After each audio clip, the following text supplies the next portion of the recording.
Mornings have a rhythm. You can hear it, feel it. And at Quaker, we fuel it. With 100% whole grain oats and a good source of fiber in every bowl, helping you turn that rhythm into your soundtrack for a great day. Fuel to start whatever's next. Quaker, official sponsor of FIFA World Cup 26. Let's go! Let's go!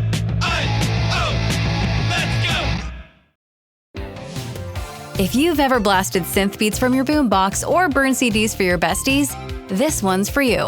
As people get older, much like their music tastes, their health needs change.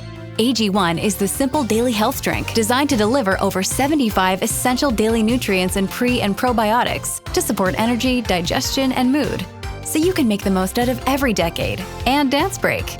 Learn more at drinkag1.com. Expedia and Visit Scotland invite you to come experience the beauty that awaits in Scotland. The sweep of wild coastlines, quiet lochs, and untamed landscapes. Fresh cuisine that feels rooted in the land. Come experience the kind of stillness that stays with you long after you leave. Plan your Scottish escape today at expedia.com/Visit Scotland.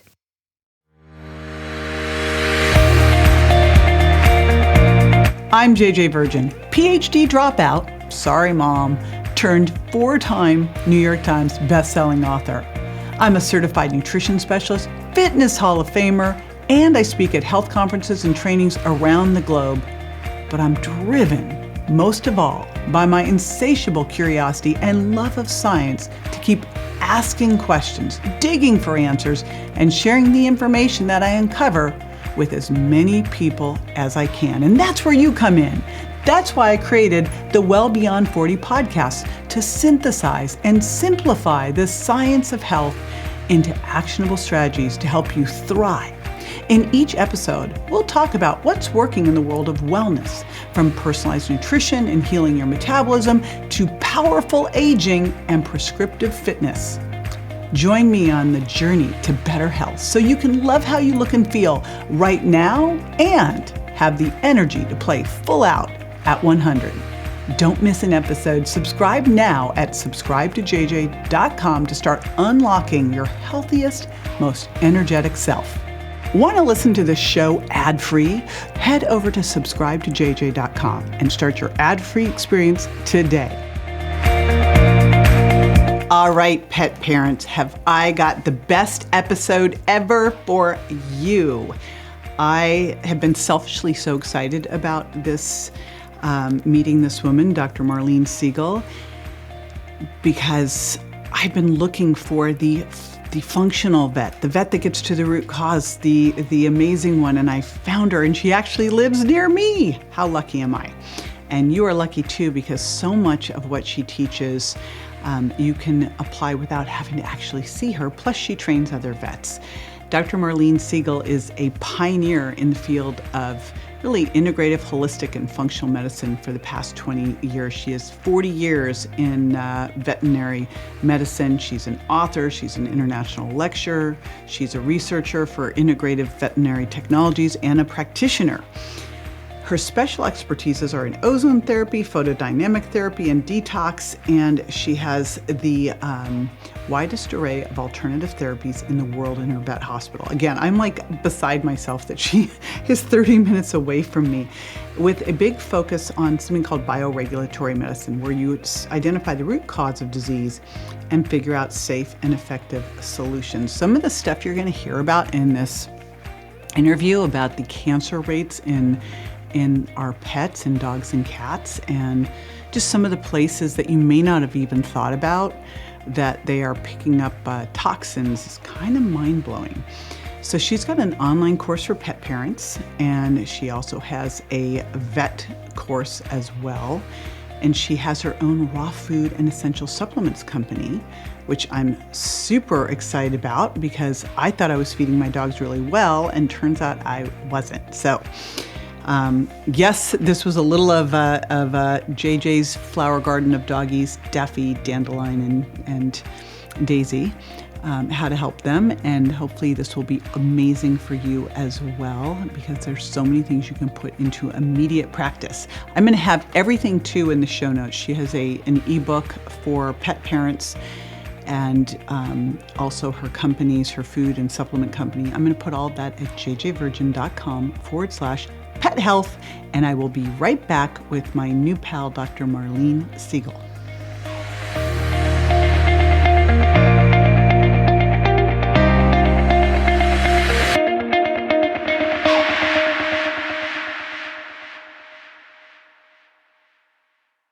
Study and play come together on a Windows 11 PC. And for a limited time, college students get The best of both worlds. Get the Unreal College Deal. Everything you need to study and play with select Windows 11 PCs. Eligible students get a year of Microsoft 365 Premium and a year of Xbox Game Pass Ultimate with a custom color Xbox wireless controller. Learn more at windows.com/student offer. While supplies last. Ends June 30th. Terms at aka.ms/collegepc.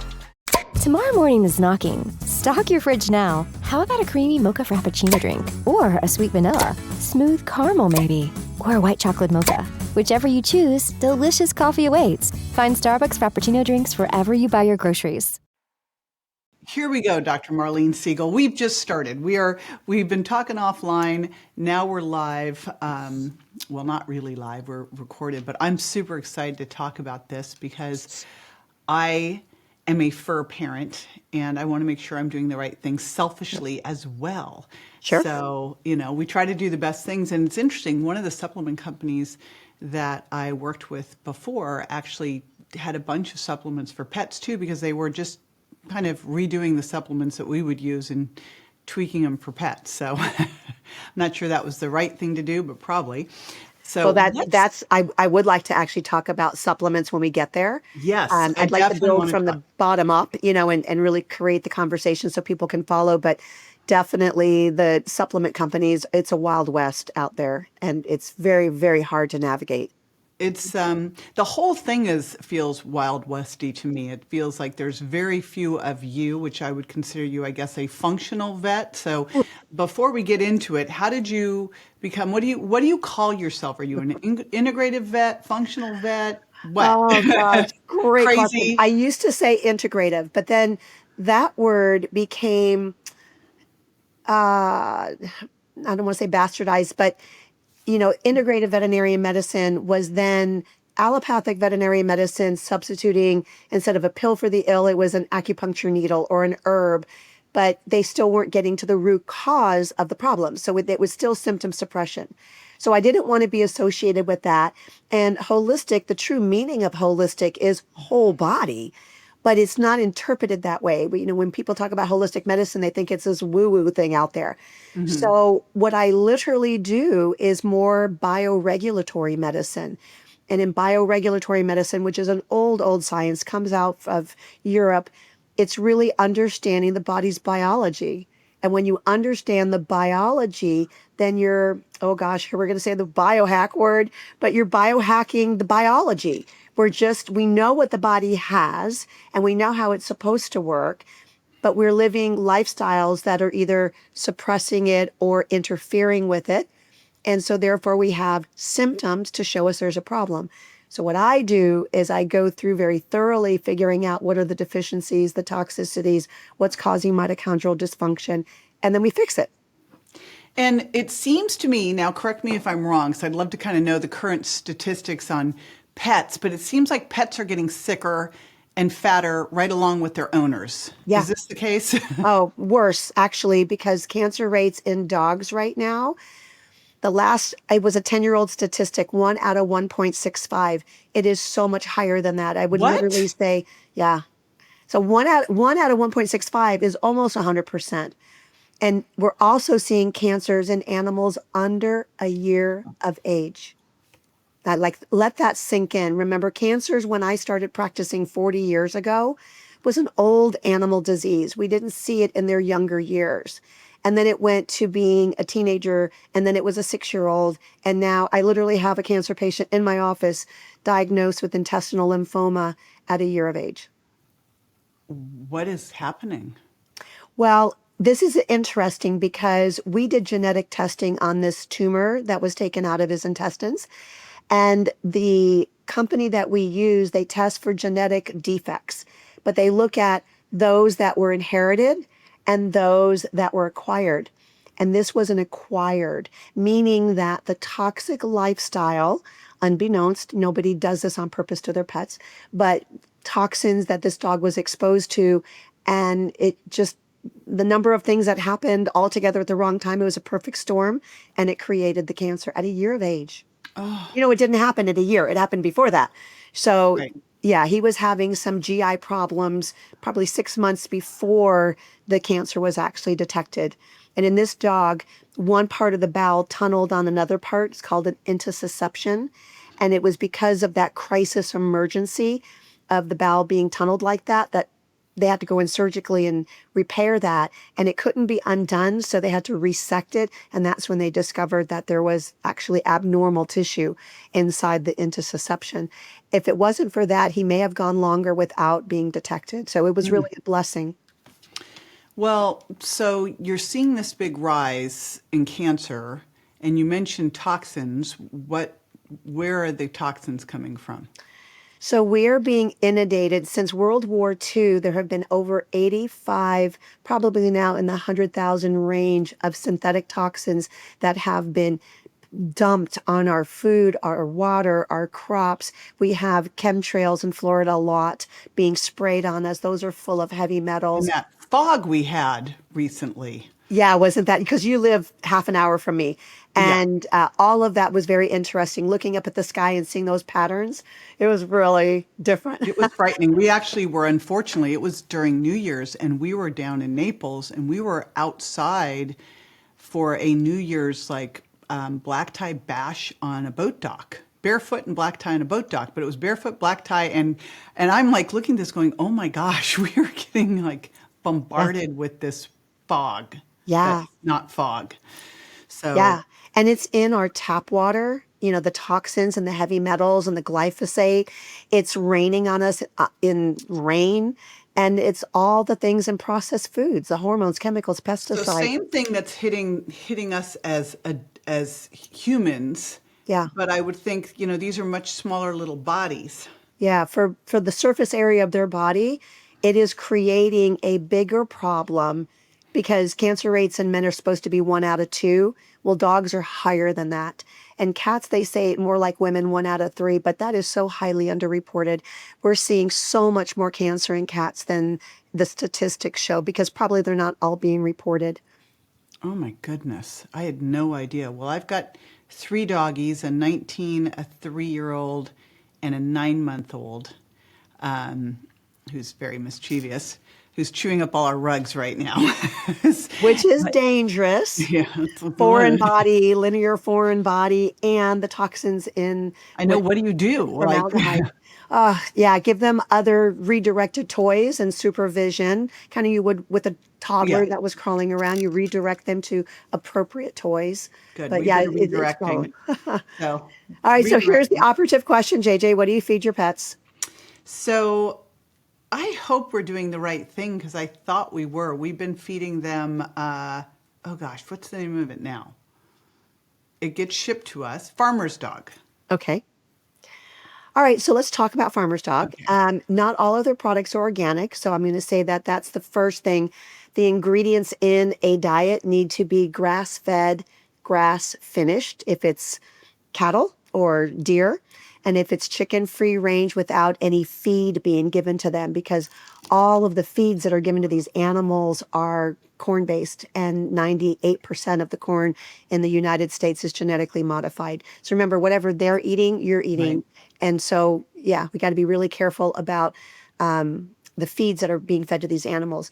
So first thing is, what are the ingredients? And a lot of these companies are adding in vegetables because it sounds great to us, doesn't it? Like, we eat vegetables, and so shouldn't our pets eat vegetables? However, in the wild, and this is what I use to base my my decisions on, because there's not science behind everything, but what happens in nature, because I think nature trumps anything man has ever done. So a carnivore, which is our dogs and our cats are actually obligate carnivores. They have no dietary requirement for carbohydrates. So where did they get their carbohydrates? Well, when they hunted something, they got up in the morning, they were hungry, they found something that they could chase, wrestle with, kill. And as they were tearing through the abdomen to get to the organ meat, they would have had to pull the intestines out. And when they did that, they would have torn them and chewed through them. And so some of that intestinal effluent would have gotten in their mouth. Well, what is that material made of? Fermented grasses and things that the herbivore was eating. So they ate those products already digested for you. So dogs and cats do not have amylase in their saliva, literally. So nature doesn't waste energy doing things that are inappropriate. So if nature wanted them to eat carbohydrates, they would have chewed their food thoroughly like we are supposed to, mixing it with the saliva, pre-digesting our carbohydrates. But they don't do that. In the wild, they kill something and they tear, gulp, and swallow. And a lot of people go, oh my gosh, it's so frustrating to me because I pay for this wonderful, delicious food and my dog eats it in 10 seconds. But that's what they were biologically designed to do. And think about it. If you're a carnivore in the wild and you've just chased something, wrestled it, killed it, and you're about to eat it, you've attracted other carnivores. There's other scavengers out there that are going, oh, something's happening. There may be a free meal. Or while you're distracted eating your meal, somebody can come up behind you and eat you, right? So by preservation, they were designed to stuff themselves when food's available and then go back to their den and digest. And that's the same for dogs and cats.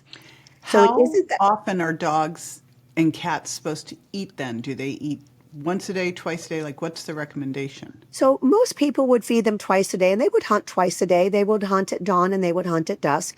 Were they always successful? No.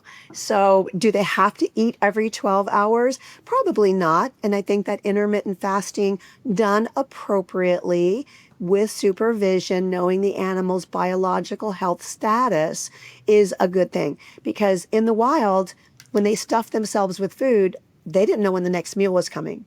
If we're feeding them twice a day, we can feed them to their biological need, not to satiety. Does that make more sense? My dogs know when their meal is coming. They know, like, they know the time. Oh, absolutely. So you're doing better than most, but your farmer's dog is not all organic. It does have a lot of vegetables. And if you're going to pay meat prices for raw food, then you want to be buying meat. You don't want to be paying meat prices for vegetables. Well, do you need, because, we ship in all of our meat from various sources like Butcher's Box and Piedmontese, and do you need to get animal-based food or could you get people food? So I'm not sure what you mean by people food. Meaning, like, I'm already ordering, like, grass-fed, grass-finished ground beef. I see. Well, it's not just the meat. In order to be balanced, they would eat the meat, the fat, the bone, and the organ meat. So most people are not that great about doing their own diet. So having the right proportions of grass-fed, grass-finished product like that, it's so much easier if it just comes to you in a little hamburger patty. And that's what my company does, is we make the product, which is all, the chickens are free range, the cattle are all grass-fed, grass-finished. Now, your audience probably knows this, but I just feel like I need to say this, that grass-fed, it could be on the label and mean that animal was outside for one day of its life. So grass-fed, grass-finished means they spent their life outside and they weren't subsidized with grains and corn and soy and other genetically modified foods. So that very important distinction. It was interesting. I went to, I've been going to Expo West for years. I'm sure you've been to that. Yeah. Back in the day when there was it was like a couple halls. And Expo West, for people listening, is the world's largest natural foods expo. But I feel like it's a farce completely. It's kind of like, it's like as much ultra-processed food as you can imagine with a lot of canola and soy. It's kind of crazy. But at the time, I had a healthy catering business, and I was searching for pastured chicken and trying to find chicken that hadn't been fed GMO corn and soy was not possible. Yeah. Not possible. And that's when I was Yeah. like going, I think I'm just going to eat meat and fish. Just like, Yeah. And skip and this is, think about us. Like when you're like me. So I eat extremely clean. I've reduced the inflammation in my body. I don't have my allergies and, the little things that we had when we were younger. However, I recently went to a wedding a few days ago, and I ate everything that was there. It was catered. I couldn't talk to the chef ahead of time and make sure there was no gluten and seed oils. And so I literally thought, okay, I'll be sneezing tomorrow, but I'll have antihistamines. I've got a week that I can recover. Never in my wildest dreams did I imagine that level of inflammation, which was horrific, landed in my back. So I'm standing doing this podcast because it hurts to sit. wow. Yeah. And it's been 5 days already. So I thank God I can biohack all the things to make it better. And I'm getting better. But I mean, it was just out of the blue because inflammation goes to the weakest link in the body. And that just happened to be, I was straining my back, 5 hours in a car, looking down at a computer, sleeping in a hard bed, all the little things that were just out of my norm. And I was just stretching and I felt it pop on my sacroiliac. So it is getting better, but I did it to myself. I ate that food and I will tell you it wasn't worth it. So I'm telling you the story that way because your animals can't tell you that. They can't say, oh, the food that you're feeding me is inflaming me, but they are telling you through their symptoms. And so even if you don't do it for yourself, you really have to think about what is your animal eating. So going back to your farmer's dog, our dogs and cats are not designed to be the primary eater of vegetables. Did they get them? Yes, they got them digested in the intestinal tract of the herbivore that ate it for them. So you're actually adding inflammation because now you're adding another layer of digestion, causing the pancreas to work extra hard because now it has to send out more enzymes for a product that otherwise they would not have had to bother with. Does that make sense? Yes. So back to the detox piece of this, and I'm thinking like already my dogs have beaten the odds, but we're really careful about like cleaning supplies and water and air purifiers and all the things, except for them eating the rug. But what can you do? Like if someone's listening to this thinking, oh shoot, I've been feeding my dog tap water. Hopefully everyone's filtered their water. Or some of this crappy food, what can they do at this point? And alongside that, I'd love to also have the vaccine discussion because when you started to talk about these turbo cancers, I immediately went to where's the vaccine, the vaccine situation in all of this as well. Yeah. So let me back up just a tad and I'm going to give you my 6-step process because again, this is not like symptom management and it's not an isolated, this is a lifestyle. So once you're doing it for your pet, you're going to improve your own life a lot. So this is good. Step number 1, stop doing the things that are causing the disease. Right? So the food that I know it's like rocket science. Captain Obvious. Thank you. It you. is, but people don't look at it. Like we've lost critical thinking along the way. So this is really important that we have our critical thinking skills back on and we go, okay, what does food look like? So, feeding a species appropriate, raw, grass-fed, grass-finished diet that is properly balanced. And I'll explain how I made my diet in a moment because packaging laws are really not designed for our health. So number 1, food. Number 2, water. I'm a water snob. I travel with my water. So it has to be highly filtered, getting out glyphosate and heavy metals. It has to be structured. And in my case, I prefer to have molecular hydrogen available as well as my antioxidant. So that's our water. And then cleaning supplies. You mentioned everything that you're cleaning with should be free of any chemicals, hormone disruptors, no products that are coming from petroleum-based goods. So essential oils, vinegar, and if anybody, we actually make a lot of cleaning products. So if anybody's interested, I'm happy to share. You do? Wow. Yeah. Well, I remember hearing about a dog. I mean, I never use these things, but someone's dog died from like licking up their Swiffer thing. Yeah. No, it's a big problem. So we really have to be thinking, and it's not good for you either, right? So when people buy brand new clothes and they take it and put it in their closet, it's off-gassing. You got all these toxins in there. So air quality is important. We live in Florida, lots of mold down here. That's one of the big things I work with people is, just check for mold. It may not be the mold under your sink, but it may be leaks somewhere in the house. So real important. And then the electromagnetic frequencies. So all of 5G and Wi-Fi, and those are huge as well. People sleep with their phones next to their head, and kids do that. And a lot of people put the bed for the animals under the Wi-Fi router. So it's like we have to really stop and pay attention to all this. And then the last one under the stop the things that you're doing is the ants that live in our brains as our pet parent. And those are automatic negative thoughts. Oh, you're a Dr. Amen fan. Well, yeah. I mean, I think I was saying it before he did, but but he might be a little bit older than me. I don't know. Anyway, these automatic negative thoughts produce neurochemicals that then send out messages to our cells. But our pets entrain to those energies that we're giving off. That's a physics principle called entrainment. So that's not woo-woo. So it's really important that we start writing down, what are the thoughts that you're having every day? Is it predominantly glass half empty? Is it very negative? Is there a lot of stress going on in the household? Are you always yelling at the kids, the spouse, money problems? The list goes on and on. I call it the standard American day, because it's filled with all of these stressors that keep you in high sympathetic tone. And then you never really have a chance to go into parasympathetic tone.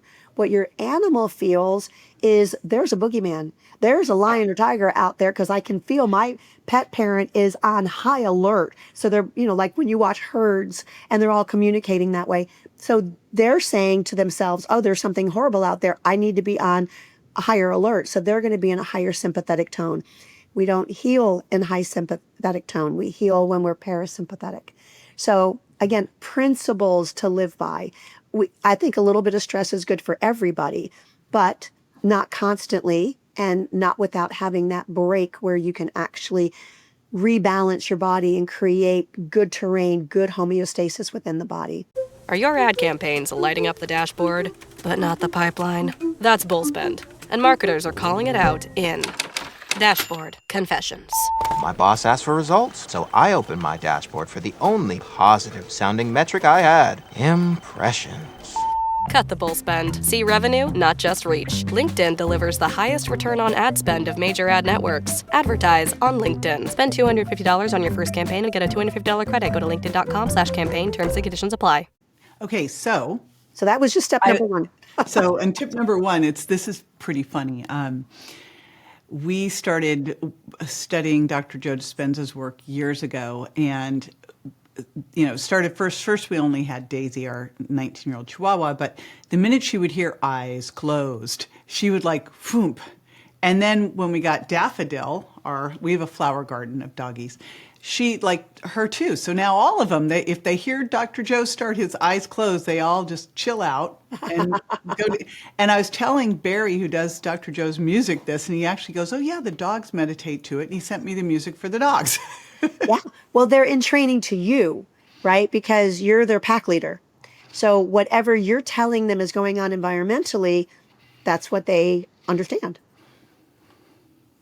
Yeah. So even though it looks like they're sleeping a lot of the day, there's still a level of sympathetic tone that's going on, which is contributing to a lot of the health challenges. So you're expressing, through all these neurochemicals, you're expressing a different genetic code, because you're telling your cells, this is not a healthy, safe environment. We need to have other things expressing that could survive this negative terrain. And so we really shift our microbiome, we shift everything to this negative state, which is not good. So that's all step number one. Step number two, we have to supply the essential nutrients. And the essential nutrients are those nutrients that the body does not make in sufficient quantity on its own. So there's a certain number of vitamins, minerals, amino acids, and fatty acids that need to be in our diet. Well, we all know we're eating nutrient deficient food these days. And I live in a food forest. I literally have food growing 360 around my house. And I use all regenerative agriculture, permaculture to grow my food. But I still couldn't tell you, does my broccoli have all the nutrients that it's supposed to have? I don't know, because I don't know what those micronutrients in the soil are. So I think it's just a lot smarter and a lot safer that we supply that in a supplement. So now I'll digress for a second, because when I went to create my own diet, I approached dozens of raw companies, as was 15 years ago, and none of them wanted to produce a healthy diet. It was really interesting. Oh, people won't pay for grass-fed, grass-finished, or, we have to add other stuff in there to make it more affordable. Were these these were pet food companies? Yeah, existing. Yeah. So I slammed my fist down. I'm going to make my own. And then I went, who said that? I looked over my shoulders. Is there somebody else here? Maybe that's my clone. And literally I just said to the universe, I'm a big manifester. If I'm going to do this, I need the right people in front of me. And within 2 weeks, I met the largest producer of grass-fed, grass-finished meats in the entire U.S. And he was willing to produce the diet. And then within that same period of time, I met a gentleman who had been doing a 20-plus year diet trials on animals with cancers. He would go and adopt them from the shelters and just feeding them raw foods. Like balance, though. So he was playing around with formulas, and he was watching to see how the animals responded. Did the cancers go away? Blah, blah, blah. And so with his research based on 20 years of actual clinical trials, that's unheard of, by the way. When you listen to some of these food companies, they go, yeah, we did a clinical trial. We had 20 animals and we checked them for 3 weeks. Yeah. Like, what kind of a trial is that? I want to see, does their disease go away? Does their cancers resolve? Is their longevity improved? Because right now, animals are living 7 years shorter than they did 25 years ago. Oh my gosh. 7 years shorter. But the average lifespans vary per breed, right? The bigger the dog, the shorter the lifespan. But, they really should be living to 20 and beyond. Honestly, my cat was 23 when he transitioned, and he was eating processed foods the first 10 years of his life until I learned, and once you know better, you do better. Yeah. So I changed him to a raw diet, and he had no health challenges up until literally the week that he transitioned. Yeah, that was our 22-year-old cat. Yeah. Yeah. I mean, your lifestyle, even though your food may not have been perfect, a lot of the other things you're doing are, including your attitude. So I think that has a lot to do with how well these animals will do. And belief systems are important. I call it a belief system is your BS. Sometimes it's good and sometimes it's not, but it's what we all think to be our truth until you have an opportunity to change your truth. And when you're willing to look at facts and then consider some changes, it's pretty marvelous. Okay, so number 1 was stop doing the things that were causing disease. Number 2, supply the essential nutrients. Oh, I was finishing the story. So when I made my food, I couldn't label it complete and balanced unless I added those nutrients in. And for most any kind of company, pet food company, they use synthetic vitamins and minerals, vitamins and fatty acids, because they are shelf stable, right? So they're not healthy, and they're certainly not helping the body, but they can say they put it in. So it's kind of, I don't know, it's almost defeating the purpose. But the big box companies control what labels say. So I said, okay, how do I get around that? And it was pretty simple. I made my macronutrients and I separated them from my micronutrients. So my micronutrients are fresh, organic, plant-based, all bioavailable. I can dose based on body weight or biological need. So how interesting is that? Because let's say you're feeding the same food to a 10-pound dog versus a Great Dane. It's not like these nutrients are distributed evenly in the diet. They're not. So how do you know how much your pet's actually getting? And is it rancid fatty acids? Because you have now opened the bag to air. There was all of these problems that I couldn't allow my cancer patients to have another drop of toxin. So I had to do something different. So that's what I did. I separated my macronutrients from my micronutrients. And then we don't label it complete and balanced. Wow. But it's education. I have to teach people. And then The next part is healing the leaky gut, because animals get leaky gut just like people do. And it's important to heal the leaky gut because all of those proteins and foreign material that are coming into the body get transported by the bloodstream to the liver, and the liver mounts this inflammatory storm to take care of the invaders, which is what it's supposed to do. It's actually a good thing. That's why we're biologically still here thousands of years later. But when it's happening every bite of every meal, every day, multiple times a day, now it becomes very chronic, and then you start getting autoimmune diseases, and that inflammation lands in the weakest links of that pet's body. Number 4 is detoxification. And there's 6 organs of elimination, which is fascinating. The pets have it, we have it. We have the kidney, the colon, the lungs, the liver, the skin, and I'm going to say lymphatics / fascia, because our Cinderella tissue, the fascia, we now know how important it is, and the lymphatics run through the fascia. So I kind of bundle them together, but those are the 6 organs of elimination. And when I do blood work on a lot of our patients, I'll see liver enzymes that are in the 20 or below number. That is exceedingly low. When I started practicing, liver enzymes were 45 to 90. And it's not the number that's so important. It's understanding the meaning when it's too low. So most practitioners, they get alerted when the number's high. It means that a lot of those liver cells are busting open, something's damaging them, they're dying, and they're releasing this enzyme that we measure. But when it's low numbers, it means that organ is so bogged down, it can't function. It's like the little engine that's trying to go up the hill and it can't quite get there, right? So recognizing when the body's overwhelmed, the lymphatics can't do their job, the liver can't do its job, which are hundreds of different functions. Now we have a problem because your 2 major organs of detoxification aren't working. So those are super important to make sure we understand how to do that. Number 5 in my process is supporting the mitochondria. Not only do they make the energy that we need to function, but they also create the communication between themselves and the microbiome, the organisms that live in and on us. And where do they communicate through? The fascia. So it's fascinating to me how important these structures are, and yet no one is being taught how to fix it or how to support it until they come into my world. And then, of course, that's all I talk about.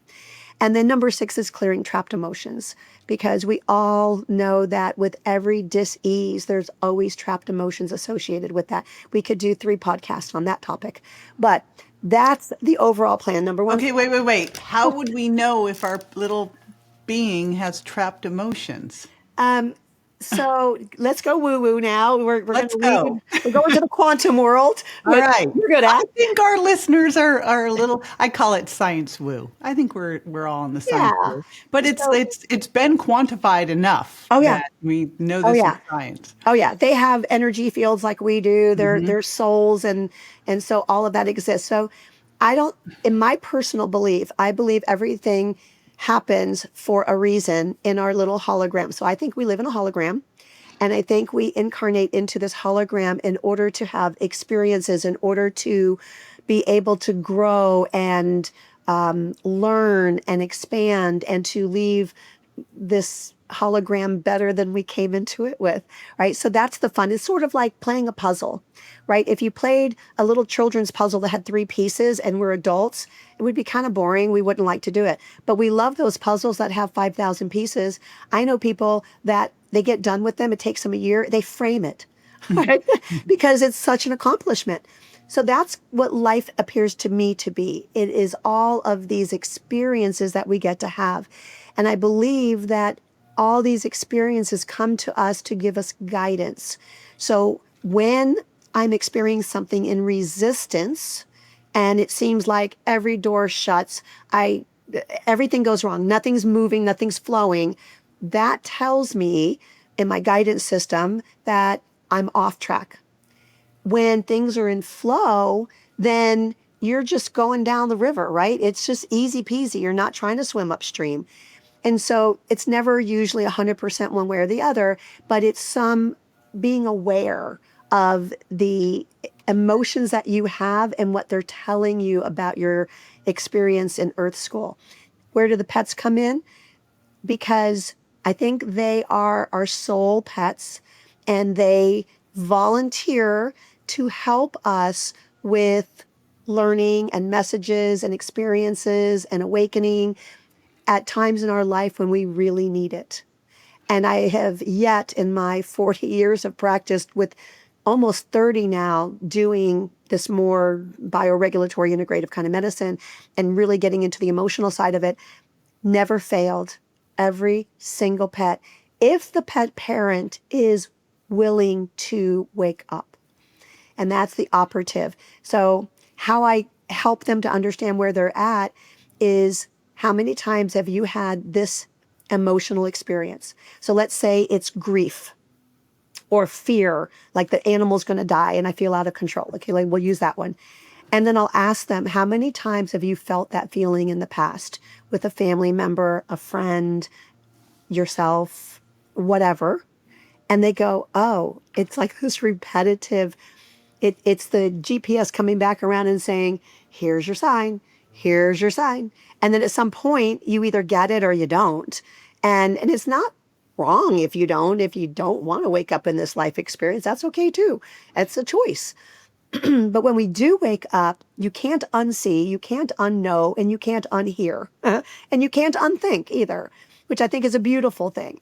And then what do you do with it? So every pet is either reflecting or mirroring something that the pet parent needs at that time in their life. But there's never a coincidence that you have a particular pet with a particular problem at this particular time in your life that you have to stop and deal with. Like, there's no accident that you and I are having this conversation, JJ. You know, we've kind of brushed circles for years and years, and we never actually talked. I know. And what's so cool, like for people listening, is we're neighbors. We're only like 30 minutes away. My ex-husband and my other son actually live up in Wesley Chapel. They have 2 doggies up there. Oh my gosh. I didn't know that. Yes. So I was like, So I was thrilled when I found this, because I was like, oh my gosh. Yeah.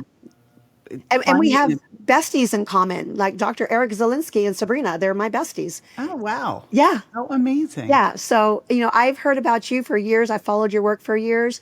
But, ask that question, or, why are we having this conversation now? So I know there's, whether it's you and me and listeners, that there's something that they're going to hear that is going to change the trajectory of their life in one shape or form, whatever that is.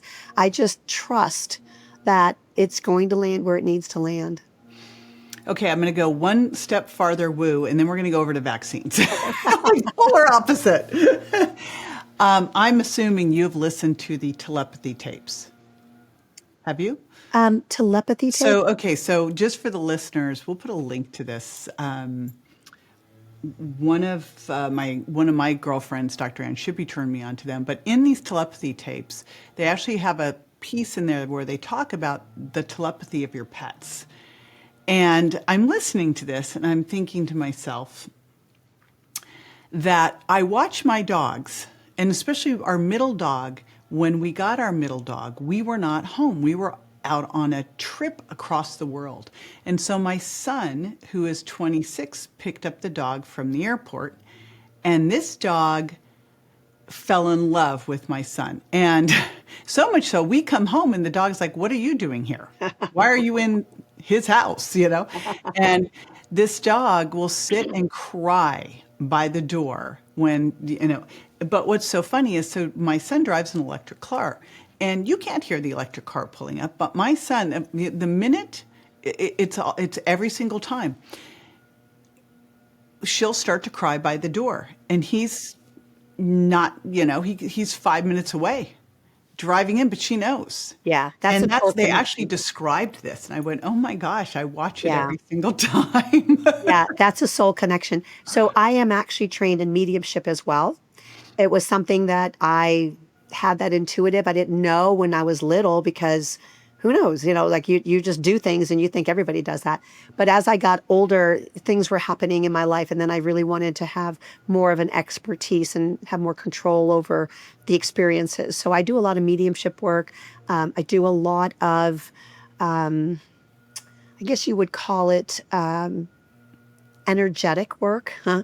Where I even work remotely because energy is energy and there is no time and space. So getting through that quantum understanding, you allow yourself a more expanded understanding of what it means to exist and to heal and to grow and to thrive. And so I'm able to do that. But the emotional connection is one that's very, very big.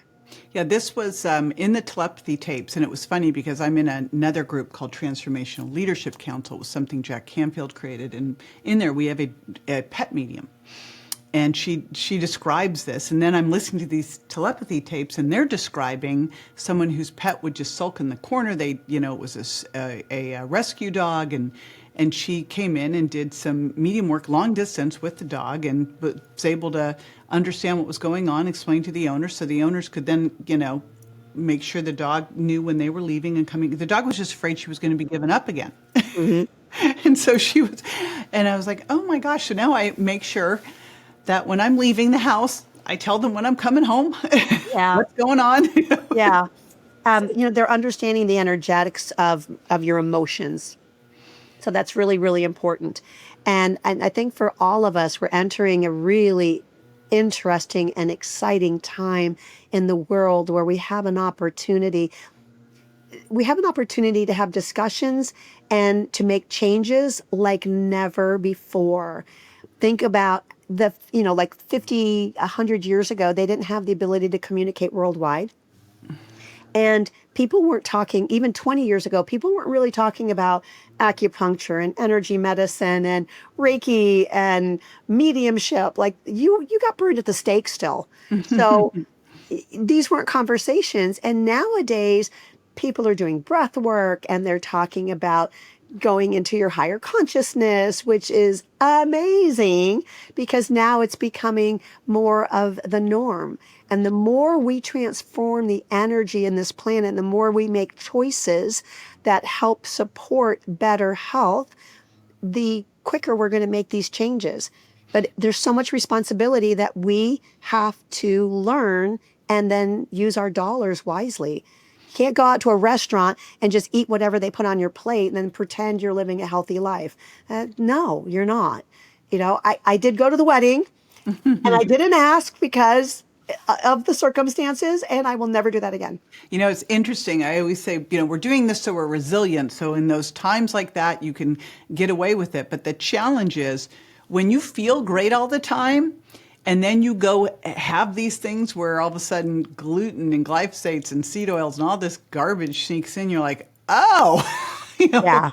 And I think most people that are eating a lot of ultra processed food, and this would follow to our pets too, they're low grade inflamed. They just feel. They don't have good energy. They probably don't sleep well. Right. I'm rounding 70 and I am the Energizer Bunny. Like I accomplish what people think 5 people could do.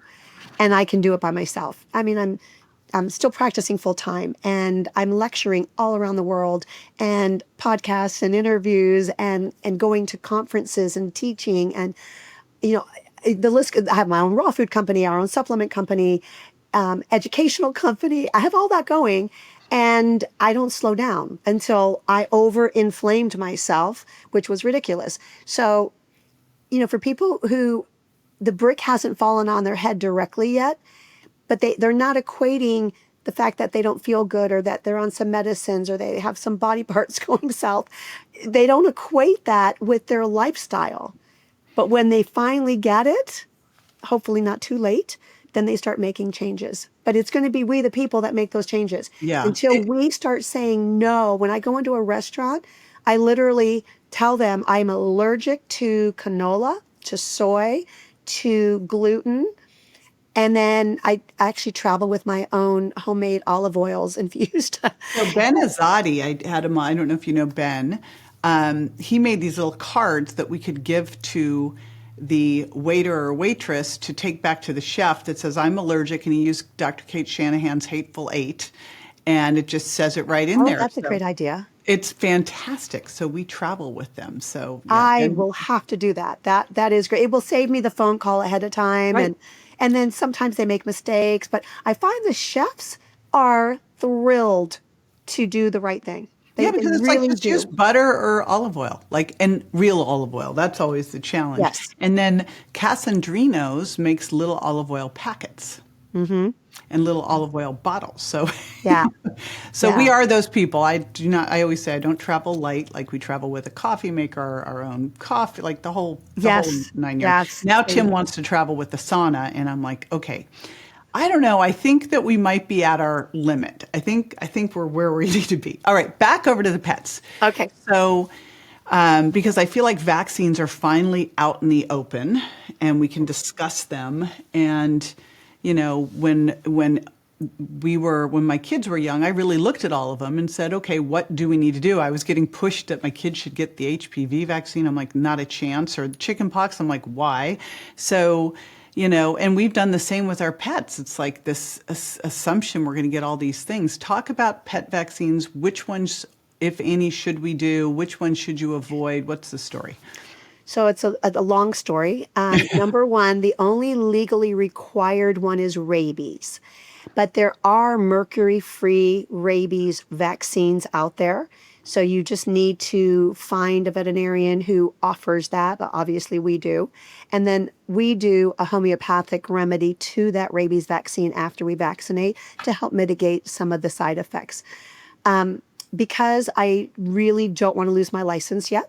So I follow the law. Now I vaccinate my younger animals at 6 months of age, not at 4 months. I let their maturity get there. And then the law in Florida requires a 1 year vaccine when they're 6 months or older. And then 1 year after that, they have to get one more booster, and then they can go to every 3 years. So that's the law. What people do in the privacy of their own home is one thing. The one caution is that if you have an animal who escapes, who could bite somebody, it's a serious consequence, because if that animal bites somebody, they have to be quarantined for 10 days. And if you don't quarantine, the health department has the ability, they have the legal right to take that animal, euthanize it, and then test the brain for rabies, because it is a fatal disease in humans. So I would say, don't make rabies the hill you die on. Make sure you're feeding a species appropriate diet, that you're using good water, that you're helping your pets detox on a regular basis, that you have good gut health. Do all of those things, and then make an educated decision on your rabies. How does a pet get rabies? It's saliva transfer from an animal that is infected. So wildlife, if they get into a fight with a possum or coyote, and we have all those here in Florida. So you have to know where your risk factors are, and just use some common sense. But that would be the one vaccine. Getting it thimerosal free would be the way I would go, and then from there, just using your best judgment. The other vaccines, we'll start with dogs. In the dog category, there's distemper, hepatitis, parainfluenza, parvo, leptospirosis.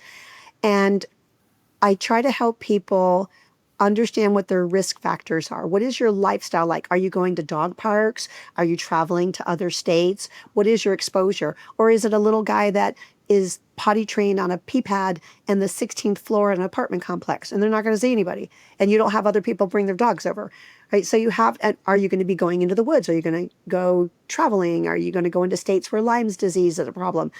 And then evaluating what your risk factors are, then you make some educated choices.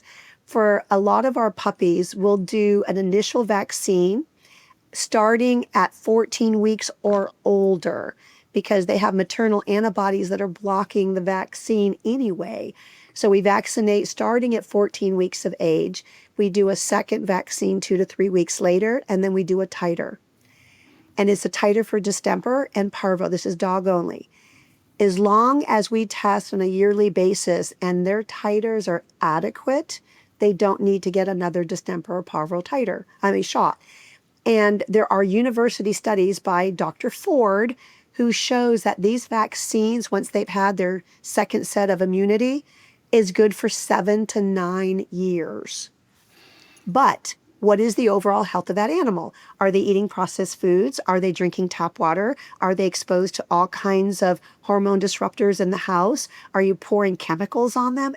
Those are all part of the questions that we have to Pour ask. chemicals on their dog or cat.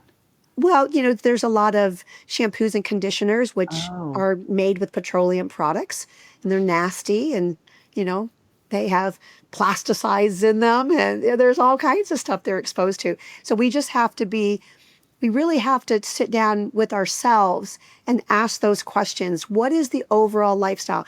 Because when somebody makes a stand on flea products that say, oh, I would never put that toxin in my animal, I'm a great pet parent. But you're feeding processed foods. So every day you're loading them up with chemicals and sugar. I don't get it. No. Make sure that the hill you die on is the right hill.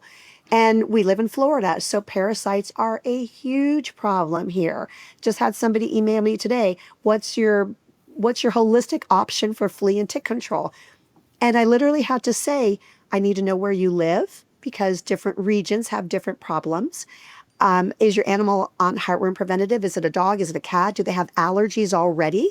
Because if it's an animal that already has a flea allergy, one bite will send them hairless. They'll chew and scratch and stay up all night long.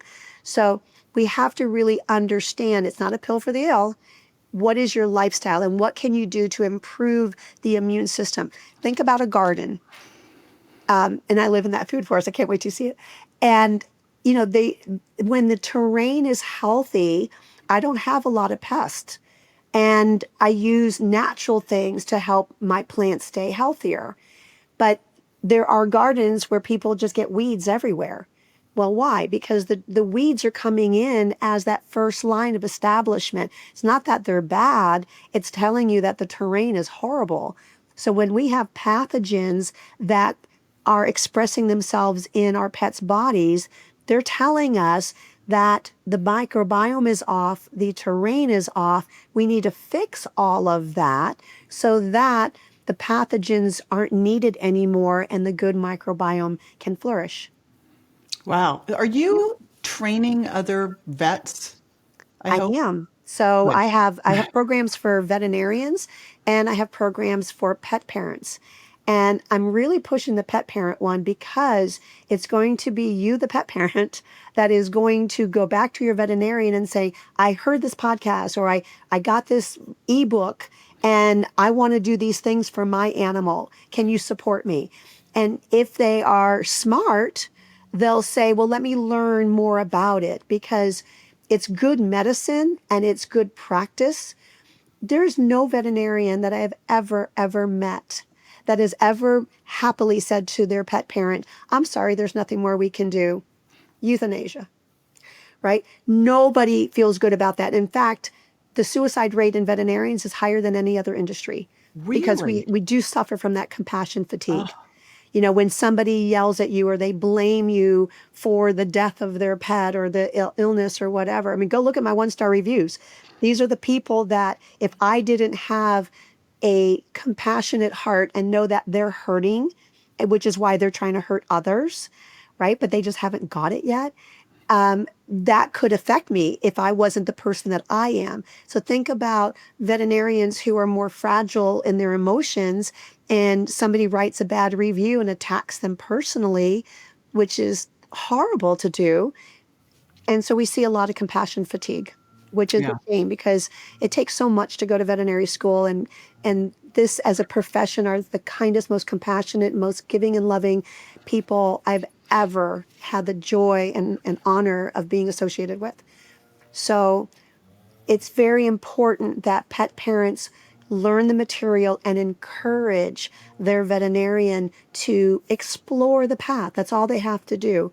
I have a 30-hour course for 34 for veterinarians.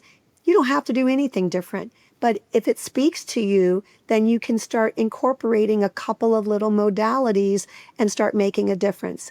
I was in Thailand at a conference recently, and a couple of veterinarians came over and they wanted me to go back to their clinic, and they had all of this amazing high-end material. I mean, really high tech. It looked like me on steroids. And they were selling processed dog food in the waiting room. Oops. And I looked at them and I looked at the food, and we had a language barrier already. And I went, you got to get rid of that. Because I see this in biohacking and it makes me nuts. We're all like, and literally at New Year's Eve, I was sitting next to someone who was proudly telling me about how they were going to this longevity conference and that longevity conference. And they were doing this biohacking thing and that biohacking thing. And I go, what do you do for exercise? Crickets.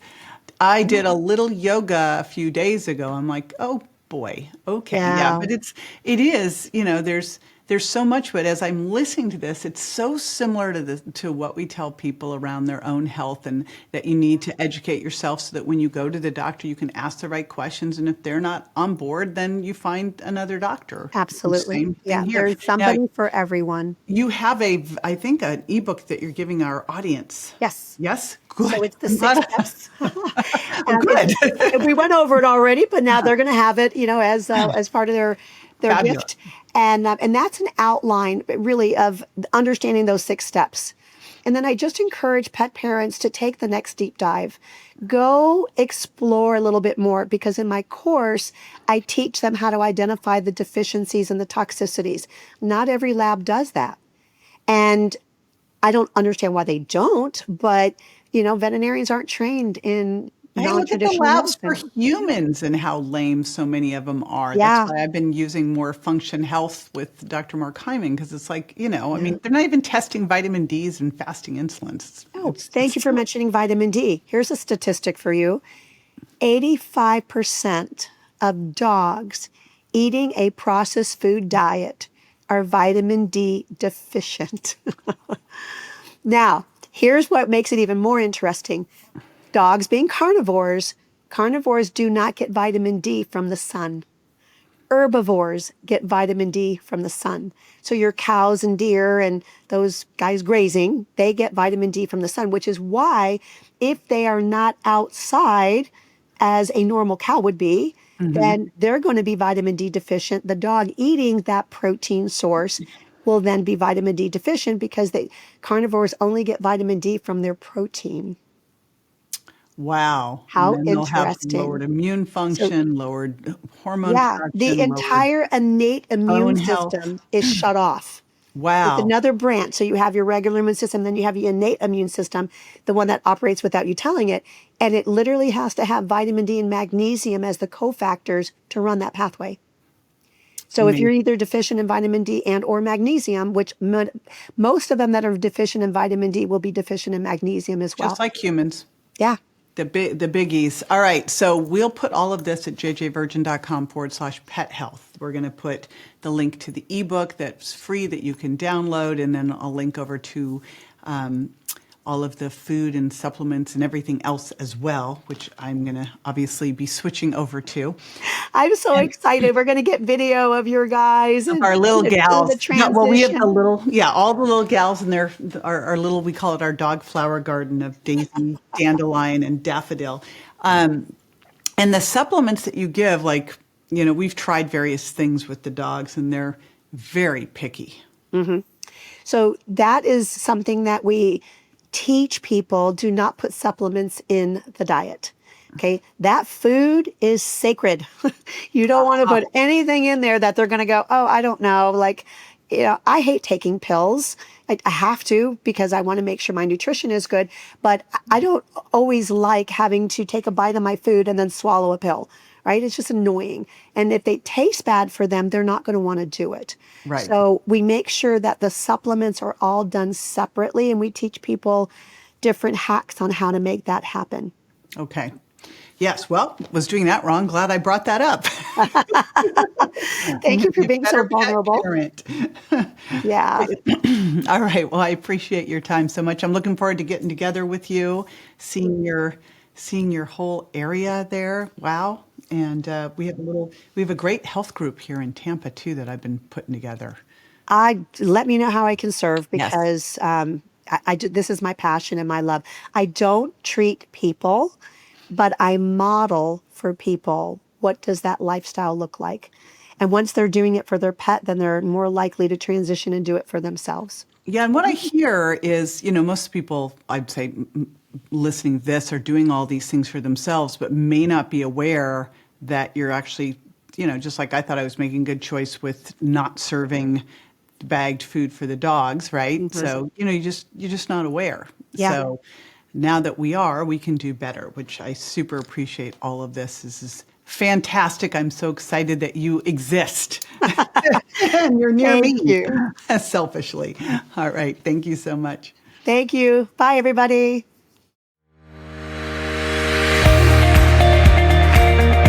Be sure to join me next time for more tools, tips, and techniques you can incorporate into everyday life to ensure you look and feel great and are built to last. Check me out on Instagram, Facebook, and my website, jjvirgin.com, and make sure to follow my podcast at subscribetojj.com so you don't miss a single episode. And hey, if you're loving what you hear, don't forget to leave a review. Your reviews make a big difference in helping me reach more incredible women just like you to spread the word about aging powerfully after 40. Thanks for tuning in, and I'll catch you on the next episode. Want to listen to this show ad-free? Head over to subscribetojj.com and start your ad-free experience today.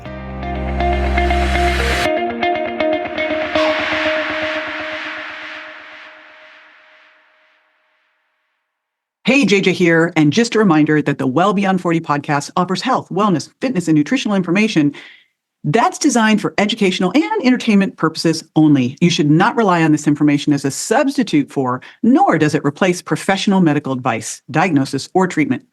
If you have any concerns or questions about your health, you should always consult with a physician or other healthcare professional. Make sure that you do not disregard, avoid, or delay obtaining medical or health-related advice from your healthcare professional because of something you may have heard on the show or read in our show notes. The use of any information provided on the show is solely at your own risk.